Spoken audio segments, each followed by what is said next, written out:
할렐루야. 주님을 찬양합니다. 오늘 날씨가 엄청 좋아요. 추웠는데 이제 11월 한 달은 이제 따뜻한 진짜 가을처럼 날씨가 그렇게 된다고 합니다. 그리고 12월 달부터 또 이제 엄청 추운 날씨가 있겠다고 하는데 어쨌든 우리는 하나님의 보호 아래 있어야지 우리가 승리할 수가 있는 것입니다. 하나님의 보호를 떠난 사람들이 아무리 세상의 사회가 좋아져도 여건이 좋아져도 그들이 하나님의 영광을 드러낼 수가 없고 또 하나님의 기쁨을 맛볼 수가 없고 또 하나님이 주신 행복을 우리가 즐길 수가 없는 겁니다. 그래서 우리의 행복은 어디에서 있는가? 우리의 인생의 의미, 내가 왜 사는가? 이 의미가 어디에 있는지 말씀을 통하여서 깨닫는 시간 되기를 원합니다. 오늘 말씀은 출애굽기예요. 출애굽기 1장 15절서부터 22절까지 있는 말씀인데 이 말씀 속에서 설교의 제목이 하나님의 상급입니다. 우리는 하나님으로부터 각자 상급을 받고 살아가고 있어요. 그것이 이 땅에서는 삶에 지금 누리고 사는 것이 나의 상급이에요. 내가 뿌린 것, 하나님 앞에 올려드린 그 믿음을 통하여서 나에게 주시는 상급이 무엇인지 이런 것을 볼 수 있는 눈이 오늘 열리기를 바랍니다. 그래서 하나님의 상급이 나에게 어떤 것이 충만하고 어떤 것이 아직 미흡하고 어떤 것은 아예 개발도 되어지지 않았는가라고 하는 것을 깨닫고 가기만 해도 우리 심령이 변화되어지면 여러분의 환경은 저절로 변화되는 거예요. 근데 우리는 환경을 자꾸 바꾸려고 이렇게 옮겨보고 저렇게 옮겨보고 하는데 그거는 헛수고에 불과합니다. 환경으로 내가 옮기는 것이 아니라 내 심령이 생각이 바뀌어지면 하나님이 내 환경을 옮겨주시는 거예요. 그래서 그것을 따라갈 때 우리가 인생의 승리가 있는 것이죠. 그렇습니다. 제가 이제 이 내적 치유나 아니면은 말씀 치유 이런 사역을 하면서 제 안에 항상 힘들어하는 것이 무엇이 있는가 하면은 제가 태어나자마자 아들이 아니란 이유로 우리 어머니가 저를 윗목으로 밀쳐놓은 거예요. 살든지 죽든지 상관하지 아니하고 어머니의 그 마음이 너무 무거웠던 거예요. 아버지가 이번에 출산하는 아이가 아들이기를 바란 거예요. 두 분이 다. 아들이 아니면은 나는 집을 나가겠다. 아버지가 그렇게 선전포고를 하신 거예요. 그러니까 어머니 입장에서는 꼭 아들이어야 되는 거예요. 근데 낳고 보니까 아들이 아니라 또 딸인 거예요. 엄마는 절망이고 무너진 거예요. 이 아기에게 젖을 물릴 생각도 안 하고 이 아기를 보살필 생각도 없어요. 왜냐하면 자기의 인생이 무너지기 때문에 남편을 떠나보내야 되는 이런 것이 있기 때문에 아버지는 그 자리에서 짐을 싸들고 계시다가 고향 포천으로 가시고 안 들어오시는 거예요. 그러니까 어머니가 생계도 책임을 져야 되고 여러 가지가 있는데 제가 윗목에 밀쳐져 있으면서 태어났지만 울지를 못했어요. 왜? 나의 존재가 너무 죄송스러운 거야. 그 갓난아기도 그런 것을 알았던 것 같아요. 그러니까 울지도 못하고 그렇게 조용히 있어서 저희 어머니가 죽은 줄 알고 봤더니 살아있더라는 이야기예요. 그런데 어머니의 증언을 통해서 제가 알아들은 이야기지만 제 인생을 살아가면서 제 안에 그것을 느낄까요? 느끼지 못할까요? 엄청 강하게 역사를 하는 거예요. 무엇을 하더라도 계속 여기에 걸리는 거예요. 그래서 제가 하나님 앞에 기도를 했어요. 하나님, 나에게 너무 가혹하신 것 같다고. 왜냐하면 어머니 뱃속에서 이제 출산하게 되면 우리의 가족들이 나를 반길 것 같아요? 안 반길 것 같아요? 전혀 반갑지 않은 손님인 거예요. 그걸 뻔히 아시면서 그 핏덩이, 진짜 어린아이 그 핏덩이를 이 가정에 보내셔야만 했겠습니까? 라고 하는 것이 저의 기도의 제목이었었어요. 하나님 앞에 계속 질문하는 것이 기도였었던 거예요. 이것을 사실을 하나님은 아셨을까요? 몰랐을까요? 하나님은 아시는 거예요. 그럼에도 불구하고 이 핏덩이를 그 가정에 보내셔야만 되는 것이 하나님이시라면 이건 나에게 너무 가혹하십니다.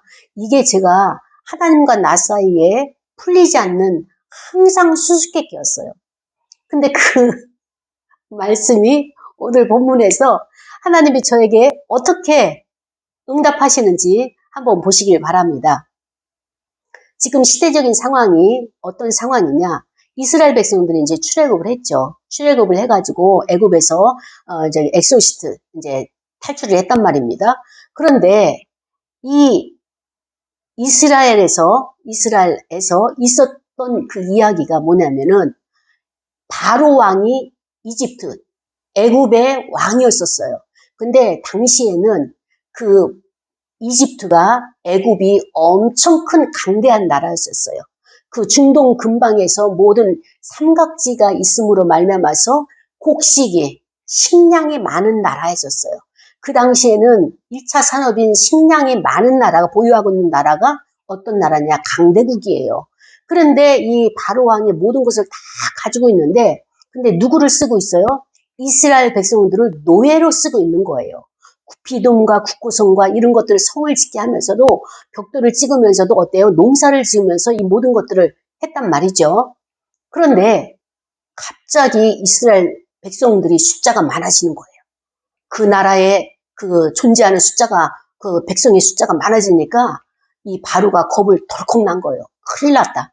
이러다가는 우리 나라의 그 애굽 백성보다도 이스라엘 백성들이 더 많아질 것 같으니까 어찌됐든지 애굽 여인들은 잘 출산을 못하는데 이 이스라엘 여인들, 히브리 여인들은 아주 숨푹숨푹 그 출산을 잘하는 거예요. 낳다가 사고사도 없이. 그러니까 그걸 보면서 정책적으로 이것을 갖다가 제한을 둬야 되겠다라고 한 그 정책이 어떤 정책이냐? 산하 제한이에요. 산하 제한. 우리나라도 예전에 산하 제한이 있었죠. 많이 낳는 것보다 아들, 딸 구별 말고 둘만 낳아 잘 기르자 뭐 이런 것이 나라마다 정책으로 있는데 이 바로 왕이 산하 제한을 했어요. 근데 여기 애굽의 산하 제한은 어떤 제한이냐? 성별을 구분한 거예요. 성별을. 그래서 남자 아이면은 죽이고 그다음에 여자 아이면 살려두라. 이런 성별로 이제 산하 제한을 시작을 했단 말이죠. 그래서 이제 거기에 따라서 누구를 불렀느냐? 저 밑에 말단 산파들. 그러니까는 아기를 낳으면은 그 아기를 받아내고 이렇게 그 산모를 도와주는 그런 그 산모를 도와주는 산파들을 불렀어요. 그 대표로 누가 나왔느냐? 오늘 십부라하고 부하라고 하는 이름이 성경에 기록하고 있는 거예요. 당시에 산파가 이들만 있는 건 아니죠. 엄청나게 많았을 거예요. 그럼에도 불구하고 성경이 왜 십부라와 부하를 기록하고 있느냐라고 하는 것을 우리가 염두에 두고 말씀 속으로 들어가길 원합니다.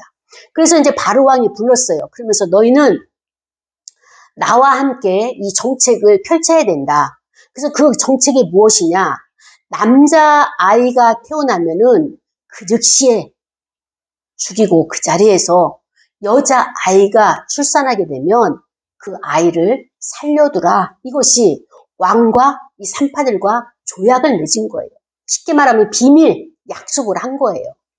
그래서 이제는 그렇게 하겠다고 하고 실질적으로 현장에 나가가지고 그 아이가 숨풍숨풍 나오는 그 아이를 보니까 이 아이를 죽일 수 있어요? 없어요? 이 십부라와 부하는 못 죽인 거예요. 다른 사람들은 모르겠어요. 죽였는지 안 죽였는지. 어찌됐든 이 숫자가 없어진 걸 보면은 죽였다고 볼 수가 있죠. 그런데 계속 남자아이 울음소리가 들리는 거예요. 남자아이의 출생이 보고가 되는 거예요. 그러니까는 이 바로왕 입장에서는 이거 무슨 일이지? 이거 이해가 안 되는 거예요. 왕의 명령인데도 먹히지가 않는 거예요.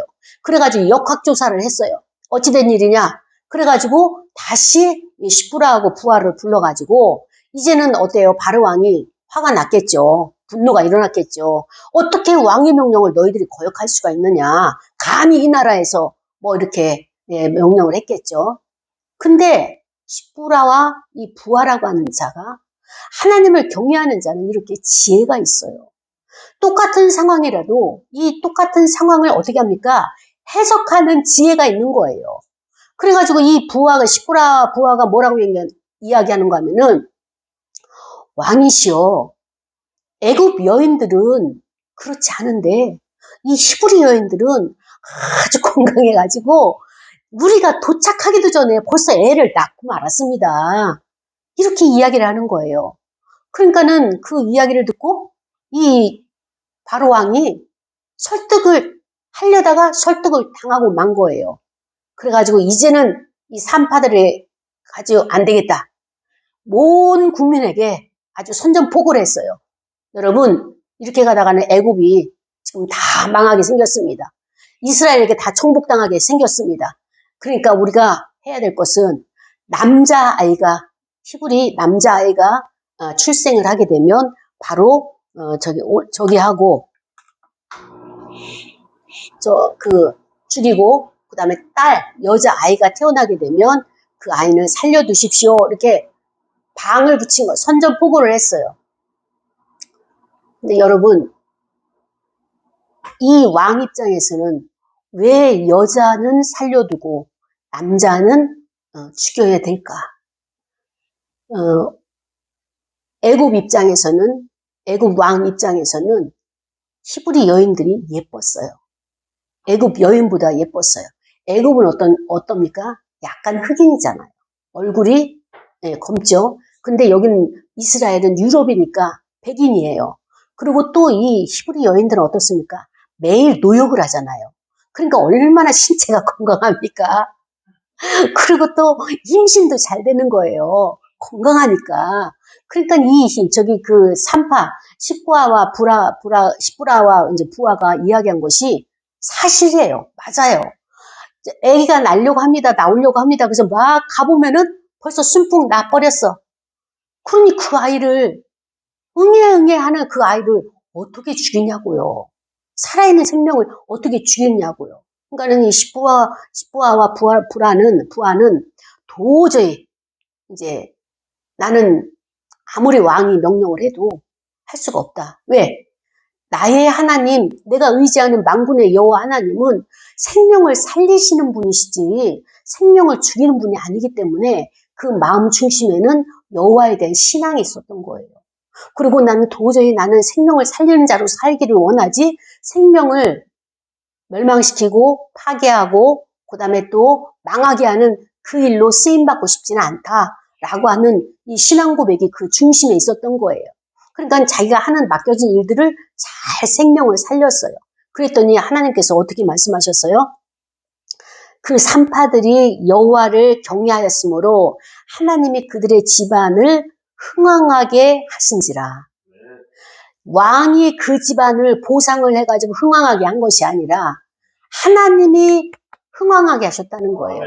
그러면 처음에 그 바로 왕이 이 산파들을 불러 모아가지고 약속을 했을 때 그 왕이 보상을 했을까요? 안 했을까요? 분명히 했어요. 그런데 그 보상보다도 이 십부아와 부하는 그것을 염두에 두지 않고 하나님을 경외했더니 하나님이 더 큰 보상을 해주는데 금일봉 얼마를 주는 것보다도 어때요? 그 가족이, 그 집안이 흥왕하다는 거예요. 집안이라고 하는 건 한 세대를 말하는 것이 아니에요. 그 집안은 세대와 세대가 계속 이어지기 때문에 하나님이 그 세대를, 그 집안을 일으켜 세우는데, 흥왕하게 일으켜 세우는데, 오죽했으면 그들이 얼마나 하나님의 말씀에 순종을 잘했으면 오늘 성경에 그 이름이 기록이 되었겠느냐고요. 이 성경은 엄청난 오래된 역사를 함축해가지고 기록해 놓은 거잖아요. 그런데 여기에 이름이 기록될 정도면은 하나님을 굉장히 기쁘게 해드렸다는 것이 증명이 되는 것입니다. 그래서 이 히브리 여인들은 하나님을 경외하는 자로 삶에서 그렇게 믿음의 생활을 했던 것입니다. 그런데 보십시오. 옛부터 악한 원수는 항상 남자들을 공격을 했어요. 하나님의 생명들을 공격을 했어요. 지금 여기에서 모세가 태어나기 전에 이런 일들이 발생을 하면서도 어떻습니까? 모세는 태어났죠. 태어나고 나서 나일강에 그의 생명이 떠나갈 정도로 띄어보냈어요. 바구니를 만들어서 띄어보냈어요. 그는 죽음과 삶의 경각간에 있는 그런 시기를 거친 모세가 그 나라의 지도자가 되었던 것입니다. 악한 원수는 그를 죽이려고 했고 남자를 죽이려고 했고 씨를 말리려고 했지만 하나님께서는 생명을 살리시고 어떤 이 땅에 정책이 있다 할지라도 이 땅의 왕은 누굽니까? 바로예요. 이 시대의 왕은 누구예요? 사람이에요. 그러나 하나님의 왕이 임하셨을 때는 바로는 피조물에 불과해요. 그냥 잠시 생명을 붙이고 있는 사람에 불과하고 그도 죽을 자에 불과하다는 것입니다. 그런데 하나님께서 항상 이것을 개입하는 것이 아니라 어느 시점을 두고 기다렸다가 하나님께서 등장하시고 개입을 하시게 되죠. 그런데 이 바로 입장에서는 왜 이 남자아이들을 죽일 수밖에 없느냐? 일단 숫자가 증가가 되니까 갑자기 증가가 되니까 당황했어요. 그리고 위협을 느꼈어요. 두려움을 느꼈어요. 이스라엘이 우리를 삼켜버릴 것 같고 그렇기 때문에 지혜도 있죠. 머리도 좋죠. 그 다음 또 힘도 있죠. 그러니까 도저히 이렇게 해서는 안 되겠다 해가지고 바로 왕이 그 이스라엘을 장악을 하려고 말살을 시켜보려고 했는데 그 대신에 여인들을 살려둬라. 왜? 예쁘죠. 그 다음에 또 이게 짝 입기, 수 놓는 거, 바느질 하는 거 이런 게 야무지고 잘하고 여러 가지 모양으로 여성들에 있어서는 굉장히 존경을 받을 수 있는 그런 여성들이기 때문에 애굽 여인보다도 그들은 살려놓으려고 했지만 그러나 어떻습니까? 하나님은 다 같이 살리는 그런 방향으로 가게 되는 것을 보게 되는 것입니다. 그렇습니다. 악한 원수마귀는 이때도 그렇지만은 모세 때도 그렇지만 어떻습니까? 신약에 와서 헤롯 때에도 예수 그리스도를 죽이려고 2세 미만 되는 그 아이들을 죽이려고 온갖 그 정책을 피게 되는 거예요. 자, 그렇다면은 정책이라고 하는 것은 그 한 나라의 왕이 그 나라를 이끌어가기 위해서 정책을 피는데 쉽게 말하면 하나님과 반대되는 정책을 일삼고 있는 거예요. 이 세상은 그래요. 우리의 사회는 그래요. 하나님의 뜻과 합한 그런 정책이 나오는 자가 극히 적고 또 없다 이렇게 봐야 되는 것이에요. 그런데 하나님께서 이 바로를 통하여서 하시는 일이 무엇이냐? 아무리 인간이 그렇게 계획을 짤지라도 하나님이 개입하시게 되면 하나님의 역사는 계속적으로 이어져 간다라고 하는 것이 우리에게 주시는 하나님의 이제 그 메시지란 말이죠. 자, 그 아이가 엄마 뱃속에서 있다가 출산을 했어요. 근데 이 아이는 어떻습니까? 애굽에 이 아이가 해코지를 한 것이 있나요? 이 아이가 애굽 왕에게 또 몹쓸 짓을 한 적이 있나요? 어떤 전략을 핀 것도 없어요. 아무런 잘못도 안 했어요. 근데 이 아이는 태어나자마자 죽어야 될 운명인 거예요.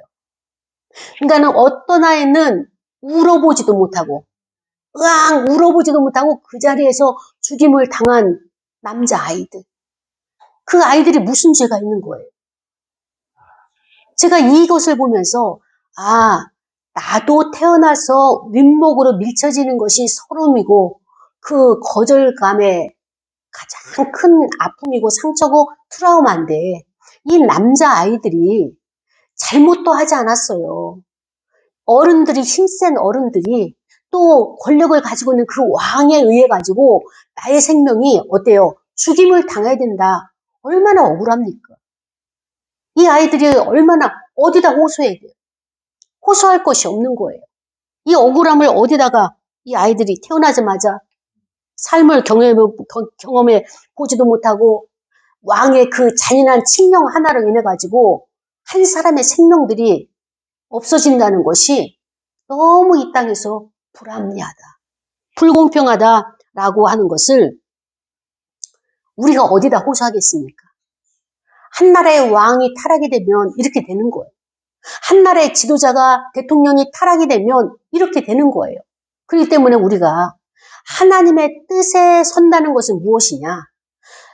십부라와 부하는 하나님의 뜻을 순종을 했어요. 어디서? 자기 직업에서, 자기 직장에서. 하나님은 우리에게 중요하게 여기는 것이 삶의 자리예요. 라벤 찌찐이라고 하는 삶의 자리에서 하나님의 뜻을 순종하는 거예요. 하나님의 뜻에 합당한 것은 순종을 하고 합당하지 아니한 것은 불순종하는 것이 그게 하나님의 뜻대로 사는 거예요. 어쩌면 이 십부라와 부하는 왕의 명령을 어겼기 때문에 아우 그 사람 고집이 참 세네 이렇게 말할 수 있어요. 그러나 이것은 고집이 센 것이 아니라 어떤 것이에요? 자기의 본분을 자기의 사명을 감당한 거예요. 그런 자에게 고집이 세다고 하는 것이 아니라 하나님의 뜻을 순종한 자다. 그러니까 하나님의 뜻을 순종한 자는 어떻습니까? 하나님이 보장하시겠다는 거예요. 하나님이 보장하시는 자의 그 삶은 어떻습니까? 흥왕하게 일어난다는 거예요. 흥왕하게. 그래서 바로 왕이 살인 행위를 하는데 동참하지 않은 거예요. 우리는 이 살인 행위가 직접적으로 그 아이를 죽이는 것도 살인 행위이지만 어떻습니까? 요즘 우리나라로 말하면은 아기를 많이 출산해야 돼요. 근데 젊은 사람들이 일부러 아기를 출산 안 하는 것? 이것도 하나님의 정책에 반한다. 이렇게 말할 수 있는 거예요. 우리 삶의 적용을. 그러니까 젊은 사람들이 일찍 결혼을 해가지고 가정을 꾸려서 안정된 생활을 할 수 있도록 우리 사회가 그것을 조성해 줘야 돼요. 가정을 가지도록. 그렇게 해서 아이들을 출산할 수 있도록. 만약에 그것이 아니라 혼자 있는 게 편하고 그 다음에 벌이가 우리가 수입이 작기 때문에 나 혼자 먹고 쓰기에도 힘들다. 그래서 그러한 것들을 결혼하는 것, 아이 낳는 것 이것을 거부하는 이런 세태의 문화가 있다 할지라도 이것은 하나님이 기뻐하지 않는 것이고 그 아이를 출산함으로 말미암아서 하나님의 뜻을 그 아이를 통해서 흘러가게 해야 되잖아요. 하나님이 일하실 수 있는 그런 영역, 하나님은 사람을 통해서 일하시는데 그거를 내가 단절시키게 되면 이거는 하나님이 기뻐하지 않는 것이다 라고 하는 것을 우리가 깨달아야 되는 것입니다. 여러분, 애굽 왕이 힘이 셀까요? 산파, 십부라와 부하가 더 힘이 셀까요? 애굽 왕은 어마어마한 권력을 가진 자예요. 그런데 이 애굽 왕이 어마어마한 권력을 가졌는데 하나님의 역사는 어디서 일어나느냐? 작은 곳에서 일어나는 거예요. 권력 있고 이름 있고 덕망 있고 이런 것에서 일어나지가 않는 거예요. 나라에 어려움이 있다고 해서 데모하고 큰소리치고 사람 앞에서 얼굴 내비치고 이런 것으로 하나님이 역사하지 않으시는 거예요. 어제 어느 목사님이 저한테 전화했어요. 목사님은 강화문에 안 나가실 거죠? 마음은 실어주는 거예요. 마음은 실어주지만 그러나 우리가 있어야 장소는 기도하는 자리예요. 왜? 기도를 하게 되면 하나님이 일하시는 거예요. 어떤 사람은 내가 기도했더니 이번에 공무원 시험에 합격이 됐고 내가 기도했더니 집 문제가 해결되고 그거는 아니에요. 인본주의야. 자기 의의를 드러내는 거야. 그러나 우리는 중보기도가 필요해요. 나를 위한 기도와 또 성도들을 위한 그다음에 이웃을 위한 형제를 위한 중보기도가 필요해요. 왜? 중보기도를 하게 되면 그때 하나님이 그 중보기도를 들으시고 일을 시작하시는 거예요. 하나님이 움직이게 하기 위해서는 우리가 끊임없이 기도를 해야 되는 거예요. 그 의미에서 우리가 기도가 필요한 것이지 내가 기도했기 때문에 응답이 와서 합격이 되고 그 부동산이 팔리고 이렇게 해석하게 되면 하나님의 영광을 가리우는 것이고 인본주의로 자기 의를 드러내는 율법주의자가 되게 되는 것입니다. 그렇습니다. 하나님은 하나님의 말씀대로 사는 자에게 반드시 보상을 내주시는 거예요. 근데 그 보상이 무엇입니까? 이 산파들에게 첫 번째로 은혜를 베푸셨어요. 은혜를 베푸셨다는 것은 뭐냐면 하나님이 그 산파들에게 찾아오셔서 임재하셨다는 거예요. 하나님이 아무 데나 오십니까? 아무 때나 오십니까? 아니에요. 필요에 의해서 하나님이 명령하실 것이 있고 그를 통하여서 이루실 것이 있을 때 그 사람에게 찾아오시는 거예요. 나 자신은 하나님의 임재를 경험하고 있는가? 나의 요즘의 생활은 어떻습니까? 하나님이 나를 만나기를 원하시고 나에게 하실 말씀 있으신가? 라고 하는 것을 자신이 질문을 해보시고요. 두 번째로 뭐냐면은 하나님은 산파의 집을 완성케 했다고 했어요. 그 가족, 집안을 흥황하게 하신다는 것이 우리가 무엇을 해서 잘하고 뭐 이렇게 좋은 대학에 가고 직장을 가고 이 모든 것들이 하나하나 하나님께서 행하시는 거예요. 행하셔야지만이 우리의 자녀들이 또 우리의 형제가 또 우리의 이웃이 우리의 교회 안의 성도들이 잘 되게 되는 거예요. 지난번에 몇 주 전에 그 기도했던 그 자매가 서울시 공무원 이제 합격이 됐어요. 그래가지고 이제 감사원금을 이제 하셨는데 그렇습니다. 또 다른 기도 제목을 올렸어요. 올렸는데 그 큰아들이 신앙생활 잘하다가 회사가 바쁘다는 이유로 지금 안 다닌다는 거예요. 그래서 어떻게 하면 좋으냐고. 저러다가 시험 당하고 하나님께 연단 받아가지고 어려움을 당해야지. 꼭 무슨 깨달아 한다는 것은 어려움을 당해서만 깨닫는다는 것은 어리석은 거 아니냐. 그러니까 목사님 기도 좀 해달라고 중보기도 좀 요청을 했는데 그 가정을 보게 되면 큰아들 그 가정을 보게 되면 부인도 교회를 안 나가지 성가대에서 시험 들었다고 그 딸 둘이 있는데 다 대학을 간호학과 그다음에 전자공학 좋은 과를 나왔어요. 근데 지금 취업이 안 되는 거예요. 계속 알바만 하고 있는 이런 상황인 거예요. 그런데 다른 형제들 보면은 지금 막내딸 거기가 지금 공무원이 됐지. 그다음에 또 그 밑에 동생 둘째 여동생도 그 아들이 소방공무원 했잖아요. 이런 것들이 흥황하게 일어나는 집안이 있고 지금 정체되어지는 이 집안들이 있고 그림으로 보여지잖아요. 근데 그 뿌리는 무엇입니까? 여호와를 경외하는지 이걸 보신다는 거예요. 그래서 우리 마음 가운데 나는 지금 100% 순종은 안 된다 할지라도 마음속 나의 중심은 여호와의 말씀대로 살리라. 말씀대로 내 생활 가운데서 나의 삶에서 그것을 적용하리라. 순종하리라. 순종이 안 될 때 많이 있죠. 나 자신이 순종이 그렇게 100% 되나요? 안 될 때가 있어요. 왜? 우리는 죄인이기 때문에. 우리의 마음은 죄의 악이 사로잡고 있기 때문에 순종이 안 될 때가 많아요. 근데 나는 아니야. 나는 순종을 다 해. 그거는 자기 자신을 아직 분석하지 못하고 분별하지 못한 것이 되는 거기 때문에 나는 죄인이다. 나는 정말로 악한 자다. 인정을 해야 돼요. 엊그제 어느 권사님을 만났는데 그 권사님이 드디어 아무리 생각해봐도 나는 몰랐는데 죄인이더라. 내가 악하더라. 그것을 고백을 했어요. 그걸 보면서 이 권사님이 정말 물과 성령으로 거듭나신 분이 맞구나 라고 하는 것을 예전에는 자기 의가 너무 강해가지고 그것을 인정하지 않았는데 그 인정하는 것을 보면서 하나님께서 이렇게 또 만지셨구나. 사람은 절대적으로 목사가 변화시키는 것도 아니고 부모가 변화시키는 것도 아니고 하나님의 개인의 그 모든 심성과 그 인격을 만지셔야지만이 변화가 되지 하나님 만나지 않고는 하나님 못 만나는 상황 가운데서 세상적인 인본주의 학문이나 지식이나 뭐 자기 개발이나 이것 가지고 변화가 안 되는 거예요. 그래서 우리는 하나님을 만나야지만이 변화를 받을 수가 있는 것입니다. 그렇습니다. 이 십부와 부하는요. 잔인한 바로 왕을 섬기기보다는 어떻습니까? 전능하신 여호와 하나님을 섬길 때 아무것도 잃지 않는다라고 하는 것을 깨달은 지혜자예요. 우리는 여호와 하나님을 붙잡아야 돼요. 어떤 상황 가운데서도 내가 하나님을 어떻게 합니까? 떠나지 않으리라 내가 고백을 해야 되겠고 그 다음에 어떤 상황 가운데서도 나는 하나님 편에 있으리라. 어떤 시험과 어떤 어려움을 당한다 할지라도 하나님을 놓치지 않으리라. 그것이 인생에 있어서 가장 플러스가 된다고 하는 것을 이 십부하와 부하가 알았어요. 여러분, 우리는 주를 위해서 대가를 많이 치러야 돼요. 이 땅에서는 대가를 많이 치러야 돼요. 그 대가가 무엇입니까? 마음의 대가예요. 실질적으로 물질도 어떻게 합니까? 교회를 갔더니 11조 내라, 감사헌금 내라, 월정헌금 내라, 추정헌금 내라. 왜 이렇게 헌금 종류가 많냐?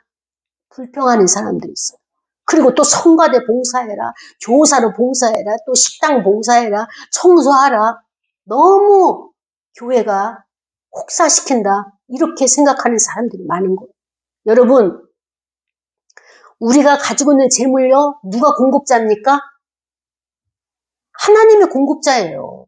하나님의 공급해 주셨기 때문에 내 수중에 그나마 이만큼 가지고 있는 재화예요. 여러분, 여러분이 움직이고 이렇게 멀리 올 수 있는 것은 누가 건강을 책임져 주신 겁니까? 하나님이 건강 주신 거예요. 그 건강 가지고 주를 위해서 10분의 1 봉사하는데 그게 아까워요? 그게 그렇게 계산할 것입니까? 그렇다면 하나님이 그 건강, 그래? 그럼 내가 딴 사람한테 그 건강 이동할게. 건강을 이동하게 되면 여러분 어떻습니까? 건강한 사람도 허리가 아프면은 못 일어나는 거예요. 건강한 사람도 심장이 안 좋으면 안진뱅이가 되는 거예요. 여러분, 안진뱅이가 왜 못 일어나는 줄 알아요? 심장 기능이 약해지면 못 일어나는 거예요. 이런 것이 하나만 하나님이 만지셔도 이것이 달라지는데 우리는 내가 가지고 있는 모든 것이 내가 다 이룬 것처럼 나의 의의를 이렇게 굳세게 믿고 있는 우리의 그 연약한 것이 신앙이 아니고 신념도 아니고 믿음도 아니라는 것을 깨달아야 하는 것입니다. 우리가 의지할 대상은 여호와 하나님이에요. 바로 왕은 그 시대의 왕, 그 나라를 통치하는지 몰라도 애국과 이스라엘을 통치하는지 몰라도 그 중동 근동을 다 통치하는지 몰라도 여호와 하나님은 그 위에 초월하신 분으로서 시대와 시대를 그 나라를 다 관장하시는 분이 섭리하시는 분이 하나님이시란 말입니다. 그 하나님은 지금 가만히 계시고 잠잠히 계신다고 해서 무시하면 안 되는 거예요. 하나님의 말씀을 무시하면 안 되는 거예요. 하나님의 말씀을 잃어버리면 안 되는 거예요. 그 말씀을 잃어버리지 말고 내 이마에, 그 다음에 손목에, 그 다음에 또 나의 입술에 이것을 매달아서 묵상을 하면서 이 말씀대로 살아가야 되는 것이 저와 여러분이 해야 될 일이라고 오늘 말씀을 통해서 깨닫게 해주시는 것입니다. 사랑하는 여러분, 만약에 이 십부아와 부하가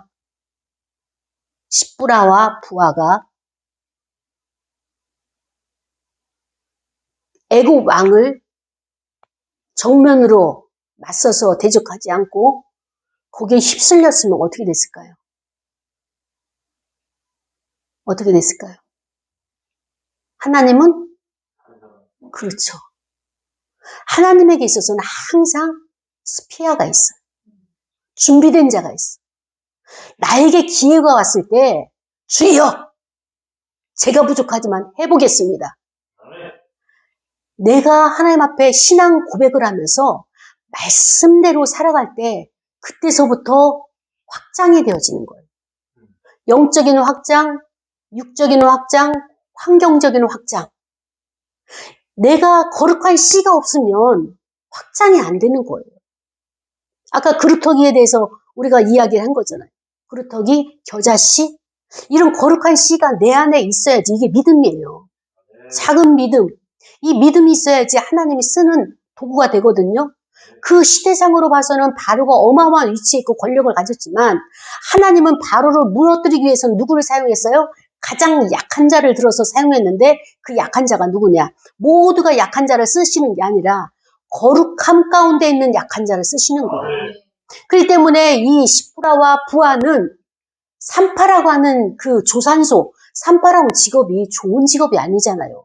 오늘날로 간호사급도 안 되는 거예요. 조무 간호사급밖에 안 되는 그러한 직업이지만 그 직업군에 상관없이 하나님 그를 쓰셨다는 것이, 들어 사용하셨다는 것이 이게 중요한 것입니다. 사랑하는 여러분, 저와 여러분 솔직히 말해서 뛰어난 거 없어요. 사람에게 내세울 거 없어요. 근데 우리가 이만큼 사람들에게 존경을 받고 인정을 받고 사는 것 누구 덕입니까? 하나님이 그렇게 하시는 거예요. 하나님이 높여주신 거예요. 그럼 이것은 내가 한 것처럼 내가 머리를 잘 기획을 짜서 여기까지 온 것처럼 자만하지 말고 하나님의 지혜로 왔고 하나님의 인도하심으로 이 발걸음이 여기까지 오게 된 거예요. 이 위치까지 오게 된 거예요. 그것을 겸손하게 인정하는 거예요. 겸손하게 인정하고 마음 중심에는 어때요? 세상 기류가 어떻게 흘러간다 할지라도 나의 마음은 여호와 하나님의 뜻에 변함이 없겠다. 흔들리지 않겠다. 라고 하는 이 각오, 믿음의 결단이 있어야 되는 것입니다. 그래서 이 왕은 생명을 위한 도구를 어떻게 합니까? 죽음을 위한 도구로 그가 만들어버리면서 거기서 끝나지 않아요.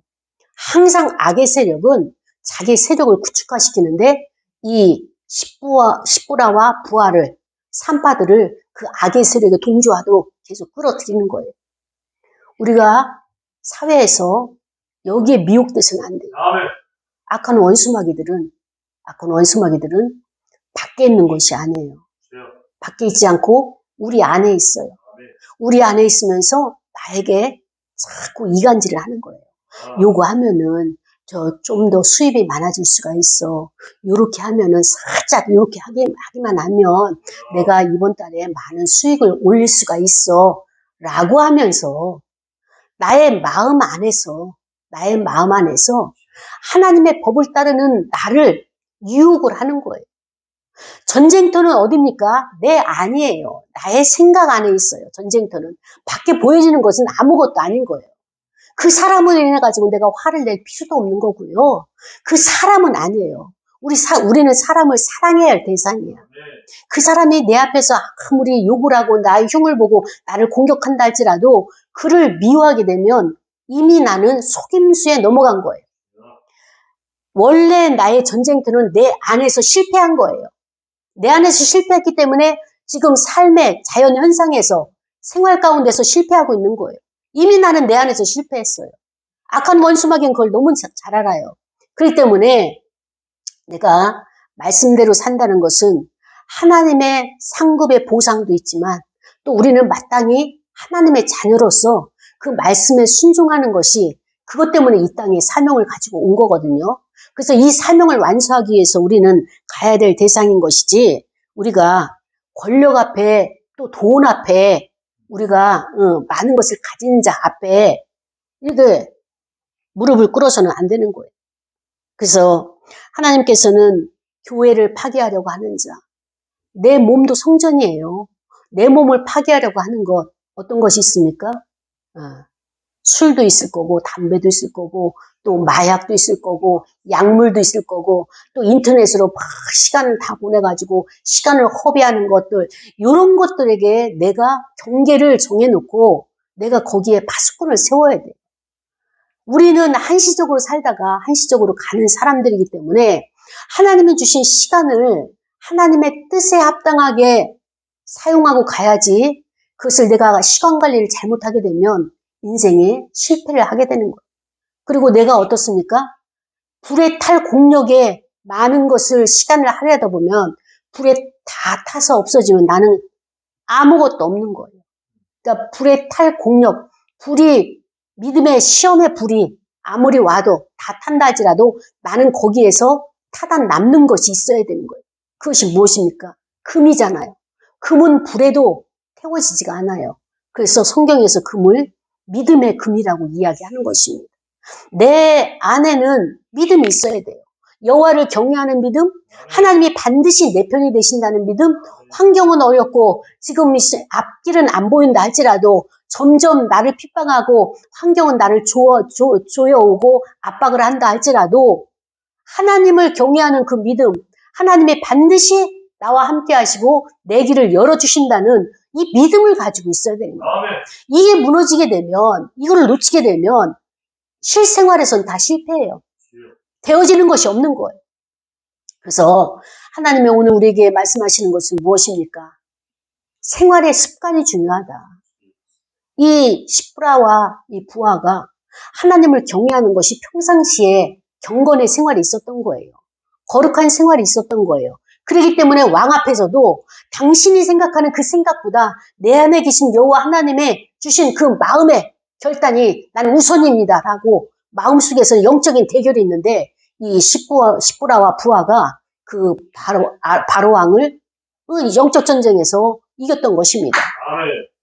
다윗이 어떻게 이길 수 있어요? 골리앗을 어떻게 이길 수 있어요? 그 마음속에 여호와를 경외하는 이 신앙 가지고 이긴 겁니다. 우리도 세상에 나가서 이제 세상 사람들과 마주 서야 돼요. 그 사람들은 우리보다 잘 나가고 있어요. 또 가진 것도 많아요. 또 아는 지식도 높아요. 그럼에도 불구하고 우리가 그들과 맞서 담대히 싸울 수 있는 것은 내 안에 여호와 하나님이 계시기 때문에 이 믿음 가지고 저와 여러분이 승리하기를 축복을 합니다. 그렇습니다. 세상은 남자아이를 죽이라고 명령하고 있어요. 하나님의 생명들을 죽이라고 명령을 하고 있습니다.